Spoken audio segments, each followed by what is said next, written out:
And I'm hoping that my presentation will go ahead and inspire you and empower you to rise from the ashes like a phoenix, because that's what this is about right now, especially with the pandemic. Thank you for the introduction, and yes, those things are written up there about me, but that's not what this presentation is about. It's not about what has been accomplished. For me, it's about the journey that it took to have that written up there. But because of those things, I'm able to be asked to come and speak and share my story of that journey, and so I'm excited to share it with everyone as well.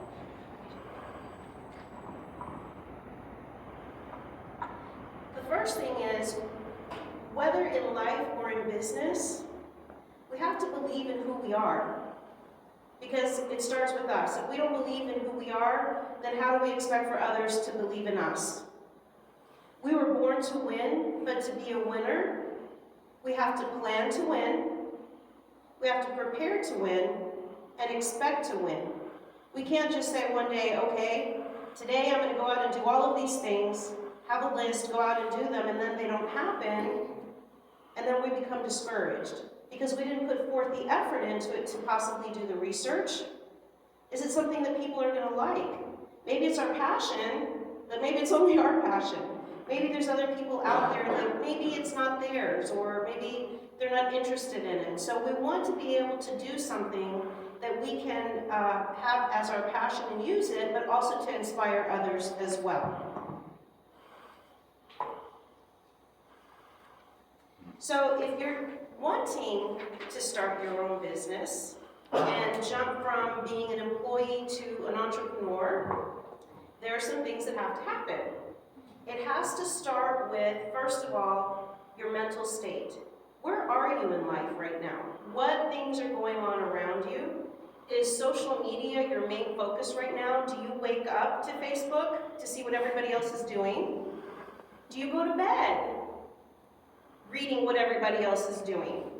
And all throughout the day to see what everybody else is doing. Well, guess what? You just wasted your whole day on looking to see what other people are doing, and you're not focusing on what you could be doing. Being an employee is going in at a certain time, leaving at a certain time, maybe being off on the weekends.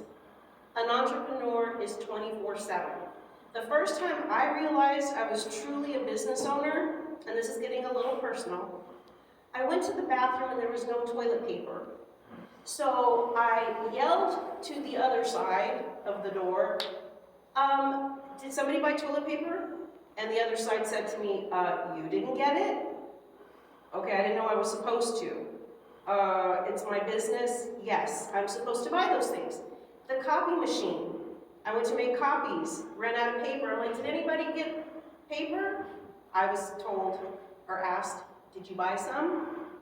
Those little bitty things that we take for granted, that we have in an office, that we go to every day, suddenly then become something really important that we do need in our own business. So we have to think about those little things. Dollar Tree and Amazon are my two best places to shop. Absolutely. Owning your own business doesn't mean that you have to go rent out the most expensive office space, or that you have to have the most expensive desk, or anything like that. You can start out of your home. You can buy things that are practical and reasonable that you can use and reuse if you need to. It doesn't mean that you've got to go into debt just starting out, because if you do that, you're going to get discouraged and you're not going to follow through.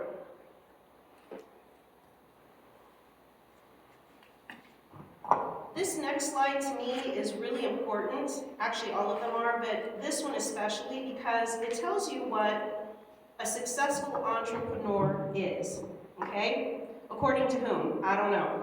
So if you go to Barnes & Noble, there are rows and rows and rows of books of how to be an entrepreneur. What is the recipe? Okay, so let me read these really quick. You must be driven, you must be focused, you must be decisive, independent, genuine, flexible, knowledgeable, and blah, blah, blah. Okay? Somebody sold a book for $12.99, somebody sells a book for $50.99, okay? I bought all of them, almost all of them. And I've read like almost all of them and half of them. And you know what? They all tell me the exact same thing. But you know what they failed to tell me? They failed to tell me, how do I get my life in order so I can do these things? How do I prepare for this change? So I don't want to say I wasted my money, because it was a valuable lesson, but guess what? What I need to learn, I'm learning through my journey, and I'm not going to learn it from somebody else telling me I have to be driven, focused, decisive, independent, genuine, flexible, and knowledgeable. Okay? Our journey that we're all going through right now is our own book, and we write it every single day.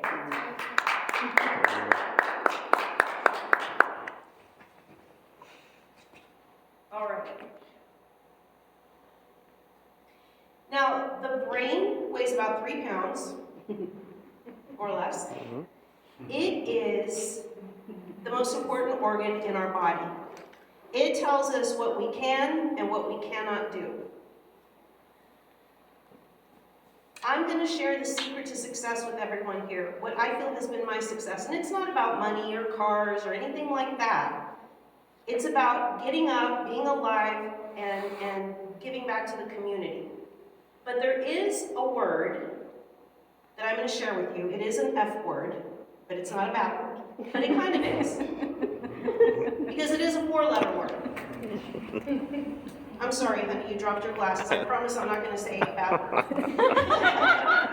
But it is a 4-letter F word, and that word is fear. Fear. Fear is a 4-letter F word. And if you want to conquer that fear, don't sit home and think about it. Go out and get busy. Because if you sit and you think about, oh, I have this great idea, I want to go do this, oh, but what if they don't like it?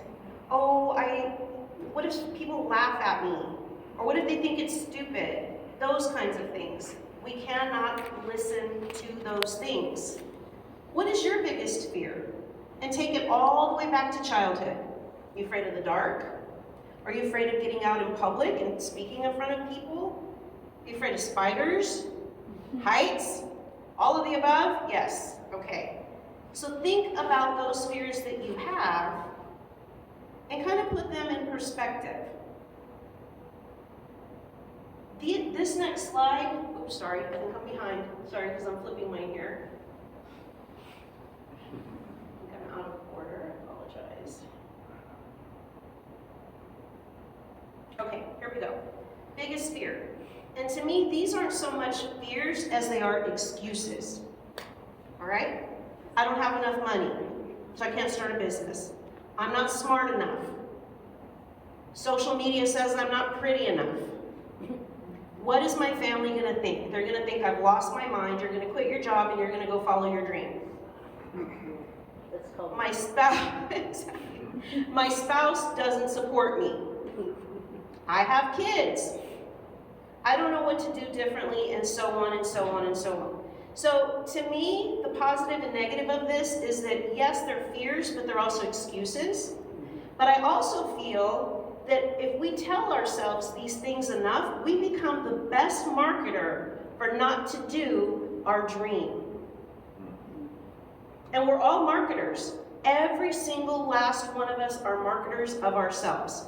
And we can market ourselves to be positive and go out there and give back to the community, or we can sit back and watch other people do it and criticize, because I've seen that happen before.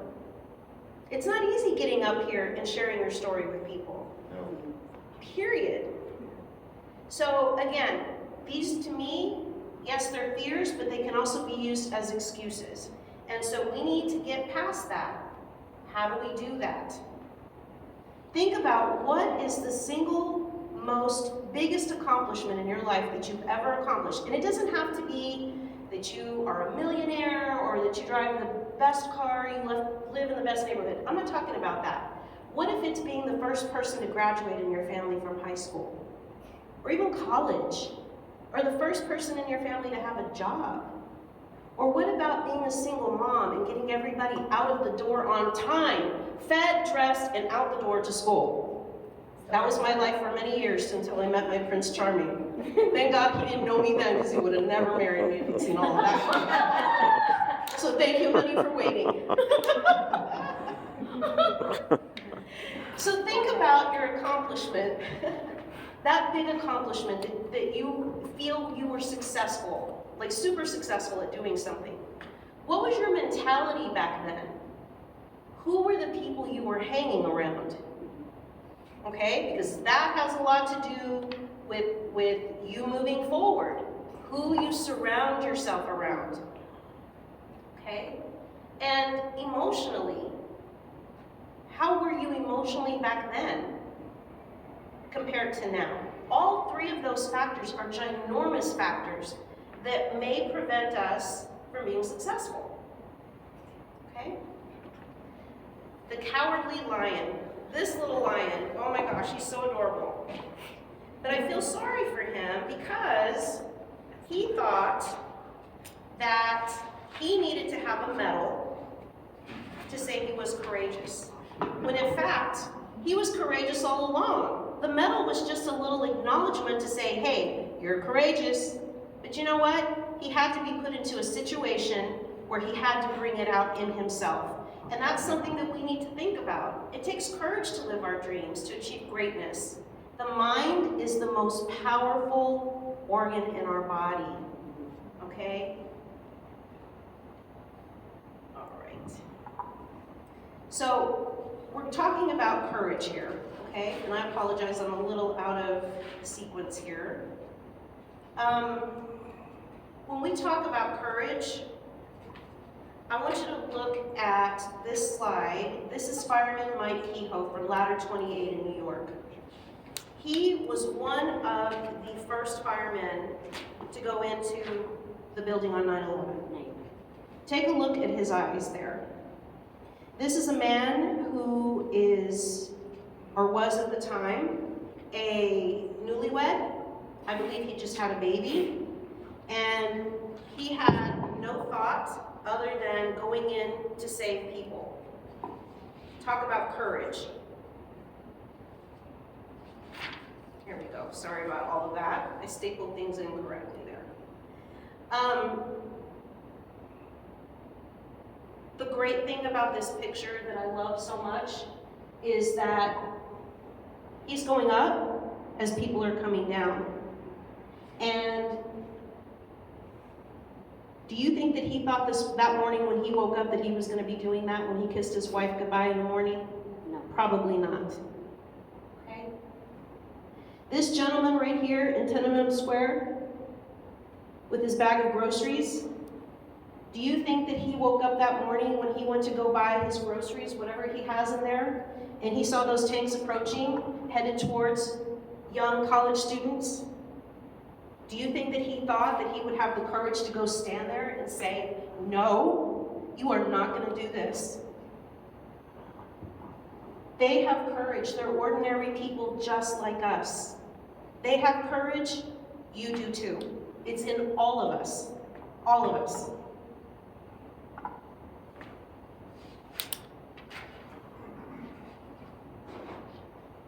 What about Senator John Lewis here, facing Sheriff Bull Connor? That is courage. Standing there knowing what probably was going to happen. But not standing there for publicity or fame, but standing there for a point to show equality matters. That is courage. The first Ranger mission in Pointe du Hoc, these Rangers knew that they were signing up for a suicide mission. Army Rangers, badasses. My husband right there is one of those Rangers. Thank you for your service. No fear. No fear. Again, ordinary people doing extraordinary things when put in situations where they felt they needed to stand up and prove a point. It's in them, it's in all of us. All of us.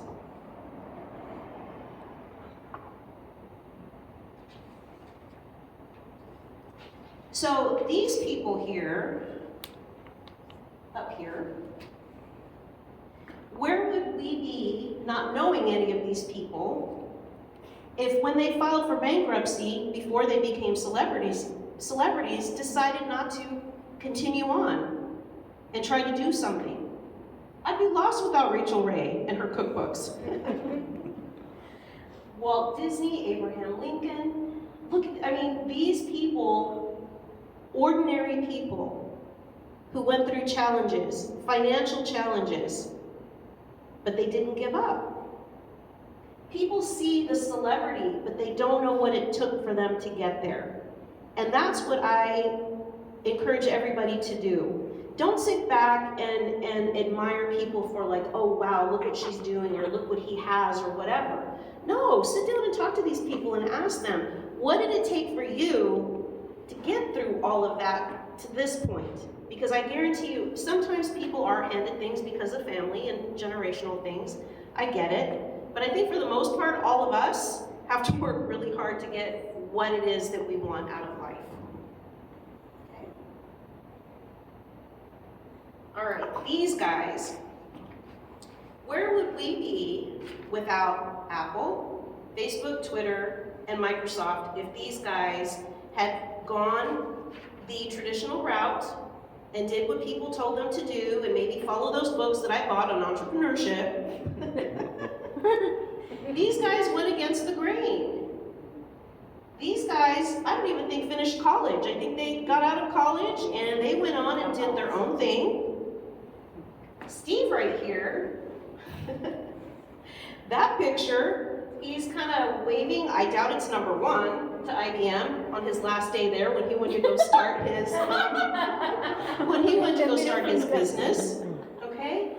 These guys did not give up. They didn't, and guess what? Every one of their friends and probably every one of their families thought they were, probably told them, you are crazy for leaving college. You have to go to college so that you can get a degree and start a business and whatever, okay? Sometimes for some people it doesn't work that way, and that's okay. That is totally fine. Change is a good thing, okay? And it's okay to change your life. It's okay to change your surroundings and the people that are in your life. Facebook, okay, I have a lot of followers on Facebook. I follow a lot of people on Facebook. But a lot of that stuff, I hate to tell y'all, and y'all might be shocked, is not true. It's people sometimes putting things up there to maybe make themselves feel better and make other people feel bad. I don't know. Okay, and don't believe everything you read on there. Not everything is what it is. All right, people post stuff about me all the time, and just recently, not too long ago, something not very nice, but you know what? It's okay, because the people that know me know it's not true. And I'm not worried about that. No big deal. So sometimes you have to change your friends, your environment, your mentality. What are you thinking? It's okay. It's okay to change those things.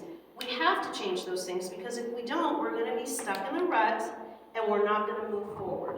Then we're going to blame everything and everybody and, oh, I hate San Antonio because this is not the city of opportunity.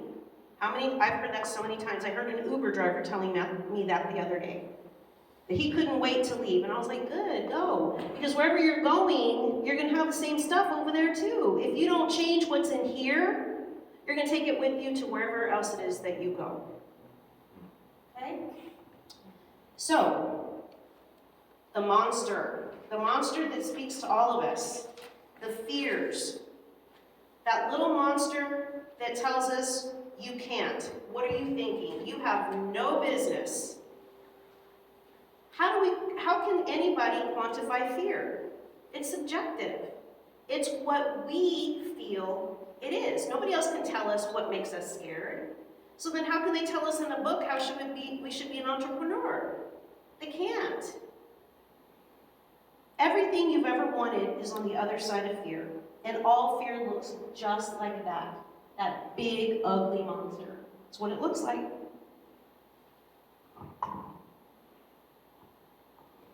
Three things that I do and that my husband does as well. Every single day, I promise you, every single day, we have to do this.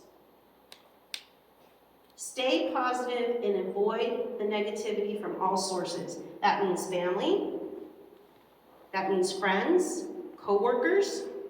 The second I start hearing something negative, my body rejects it. I physically become ill. I can't deal with it. I cannot. I have to be surrounded around like-minded people that have like-minded ideas, that they're positive, that they love life. You know, they're not just focused on the negativity and, oh, you know, this happened to me and now I can't do this. Well, you know what? I tell those people, because I was one of those people, let me take this as an opportunity. This is part of my book. This is part of my journey. I'm supposed to go through this. But I have to have faith in myself and have myself supported around those people that are supportive and positive to help me get through that. And we can lean on each other for those things. Be productive. Now, this next little sentence right here, my husband and I, we talked about this today because we try to do this, okay? Start by making your bed every day. One simple thing. You think, oh, really? I came here to listen to you to tell me to make my bed. I sometimes don't make my bed. But you know what? It's the little thing. It's one success that you can do as soon as you get up. Now, it doesn't have to be perfect. It doesn't say, must be perfect. Corners have to be pleated. It doesn't say that. Make your bed. However nice and neat it needs to be, throw the pillows on there. And guess what happens? If you've had a bad day when you come home, that's the first thing that you see when you walk into your bedroom. And for me, it's like, oh gosh, I'm glad I took that extra 5 minutes to do that, because it makes me feel better. And I encourage you guys, if you get a chance, Admiral McRaven, he did a West Point address to some graduates of West Point. And that was one of the things that he talked about. Start with just making your bed. That is success right there. Again, it doesn't have to mean money, cars, fame. It's the little things that we can build on. Do unto others and give of yourself. And that is something I'm a firm believer on. We cannot go through life saying, I want this, I want that, I want this, I want that, if we ourselves are not willing to give back to our community. You have to. Period. It's our responsibility that we must do that. We must be speakers. We must be supporters. We must be there for each other. Because if not, then it becomes about yourself and then nobody really wants to be around you. I know I don't. So it's very, very important that we give back to our community and share our knowledge.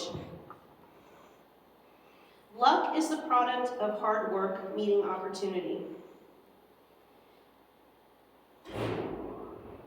This picture right here, out of all the pictures up there, is the one that I love the most, WD-40.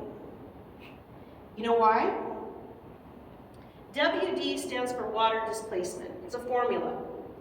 This company tried 40 times to get it right. That's why they called it 40. Can you imagine if they gave up at number 5 or 10 or even number 39?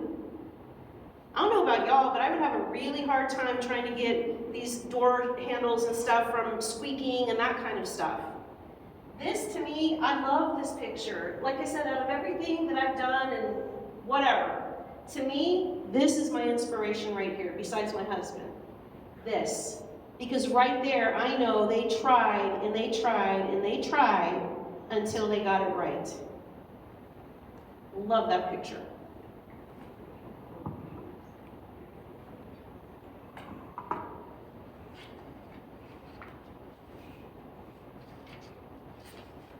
I can't believe the 30 minutes went by that fast, because I could be up here and talk for forever. I have 1 more minute? 1 hour. Oh, it's 1 hour? Oh, I wasn't prepared for an hour. No, we have Q&A and we have a lot of questions. Great. All right, awesome. So that really concludes my presentation. I hope that just this little bit of time that you guys spent with me and looking at the slides, and again, like I said, yes, I've done some things, okay, but there's a story behind all of them. Okay, I didn't wake up one morning and have things. Believe me, a woman who is half Mexican and half Greek, minority, I check all the boxes of why I should not be successful. But, oh, and I was a single mom at the time, but we've been married It's gonna be, well, actually, we just had an anniversary, 12 years. 13 years ago, I met my husband. But I was a single mom with 4 kids, and I put myself through nursing school twice, LVN and RN school, and it was not easy at all. So all I can say is, for everybody that's out there, if you're struggling right now and you think that you can't do something because of your situation, I'm gonna tell you, I'm living proof that you can. You have to surround yourself around positive people. You just have to. You have to have support. You cannot do this by yourself.